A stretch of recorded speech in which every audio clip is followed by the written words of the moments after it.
Hey everyone, Andrew here. In this tutorial, you're going to learn how to make beautiful drop downs like this one. So let's go, let's dive in.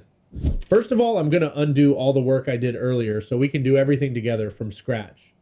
You know guys, I'm really excited to be making tutorials for Buildnation again. I'm really happy to be back, and I truly believe we're going to do some great work here. Our drop down is actually just a component, but you know, I really wouldn't advise you to start by focusing all your energy on layouts. That's because FlutterFlow already offers dozens of templates for everything. If you're looking for dropdowns in the search bar, you'll see several options ready to use, and that's exactly what we need. I'm going to look for account option dropdowns. This should fit better in the app I'm working on right now. Let's see what we find. Cool, I'll use this one.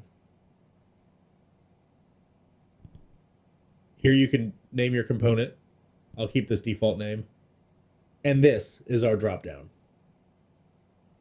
We can make a small change so it has a fixed size. To do that, just change the main axis alignment type.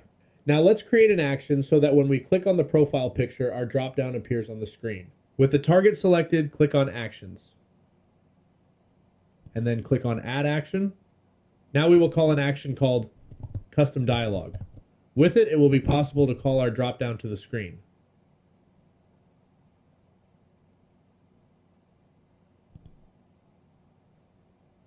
Click on Select Component. And we will select our custom dropdown. You also can search. If there are many, it will be easier to find. Further down, we have something that needs attention. Align with the target widget.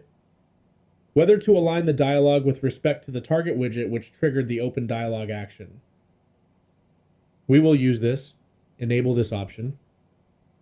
Okay, dialog alignment.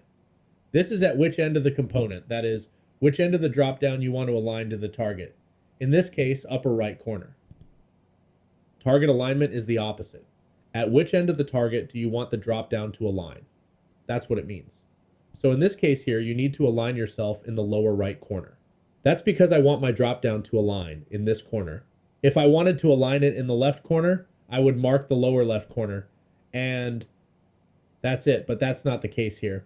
I always like to demonstrate just so you know that you can use it in different situations and needs. Let's see what else we have here. Whether to shift the dialog to avoid overflowing the screen. Okay, I'll mark this.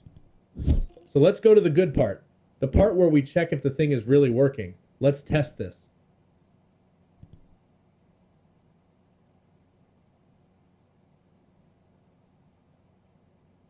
Okay, I don't think this will be so fast. Editor, speed up the video, my friend. Okay, here we go. Let me change to computer layout. Okay, that's it. It's working. Our custom dropdown.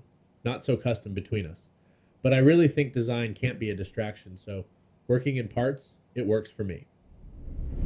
So guys, this was another Buildnation tutorial. If you like this didactics, leave your contribution by giving a like to this video, leave your comment.